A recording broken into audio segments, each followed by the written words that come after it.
జరుగుళ్ళ రాజప్పల నాయుడు గారు పాపమ్మ జ్ఞాపకార్థం మన వెంకటరామమూర్తి నాయుడు గారు వారి కుటుంబ సభ్యులు ఈ కార్యక్రమాన్ని చేపట్టి ఈరోజు బస్ సెంటర్ నాతోని అలాగే ఈ కార్యక్రమానికి నాతో పాటు విచ్చేసిన మన శ్రీకాకుళం శాసనసభ్యులు నా సోదరుడు మన గొండి శంకర్రావు గారికి అలాగే తెలుగు యువత అధ్యక్షుడు నా సోదరుడు మెండ రాసునాయుడు గారికి అలాగే పెద్దలు ఎక్స్ జిల్లా పరిషత్ చైర్పర్సన్ పెద్దల భారతీ గారికి అదేవిధంగా హెచ్ఎర్ల ఎక్స్ సర్పంచ్ నా సోదరుడు రాజారావు గారికి అలాగే తెలుగుదేశం నాయకులు భాస్కర్రావు గారికి అలాగే నా సోదరుడు తెలుగుదేశం హెచ్ఎర్ల మండల ప్రెసిడెంట్ సోదరులు రెండు మల్లేష్ గారికి మిగతా అలాగే బీజేపీ సీనియర్ నాయకులు నాగేశ్వరరావు గారికి అలాగే ఇక్కడ ఉన్నటువంటి పెద్దలందరికీ పేరు పేరున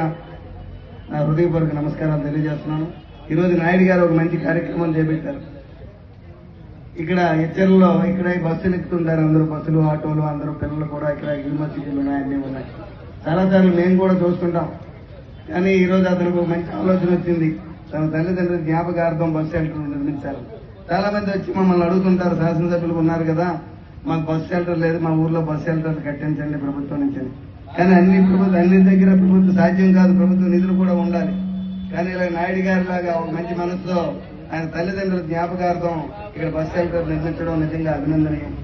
అలాగే ఆయన స్ఫూర్తిగా తీసుకొని ప్రతి గ్రామంలో కూడా పెద్దలుగా చాలా మంది ఉన్నారు, వాళ్ళ తల్లిదండ్రుల జ్ఞాపకార్థం ఇటువంటి కార్యక్రమాలు చేపడితే ఇటువంటి బస్ షెల్టర్లు కానీ ఒక మంచినీరు బావులు కానీ బోర్లు కానీ గ్రామం కోసం వాళ్ళ తల్లిదండ్రుల పేరు చిరస్థాయిగా నిలబడతాం.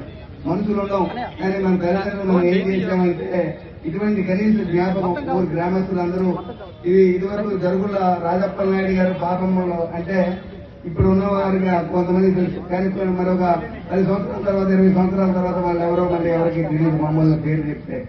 అటువంటిప్పుడు ఇటువంటి బస్ సెంటర్ మీద పేరో లేదా ఒక బోరు బావి మీద పేరో అలాగా ఒక బిల్డింగ్ చిన్న బిల్డింగ్ల మీద గ్రంథాలయాల మీద పేర్లో ఉన్నాయనుకోండి, చిరస్థాయిగా నిలబడిపోతాయి. మనం ఉండం, మన తల్లిదండ్రుల పేర్లు చిరస్థాయిగా మన గ్రామానికి ఇచ్చినట్టు వాళ్ళు అవుతాం. అటువంటి కార్యక్రమం చేపట్టినటువంటి ఈరోజు నాయుడు గారికి మరొకసారి అభినందన తెలియజేసుకుంటూ, అలాగే శ్రీకాకుళం నా సోదరుడు మన శ్రీకాకుళం శాసనసభ్యులు శంకర్రావు గారు నాకు ప్రతినిత్యం ఇద్దరు సొంత అన్నదమ్ముల్లో ఉంటాం. మాకేది కూడా అతని నియోజకవర్గం నా నియోజకవర్గం ఉండదు, ఇద్దరం కూడా ఒకే దగ్గర ఉన్నట్టు ఉంటాం. ఏ కార్యక్రమం అయినా నేను అతని దగ్గరికి వెళ్తాను, అతను మా దగ్గరికి వస్తారు. అలాగే మనకు కూడా అతని తాలూకు సహాయ సహకారాలు అందుతున్నాయి. సంతోషంగా మనందరం కలిసి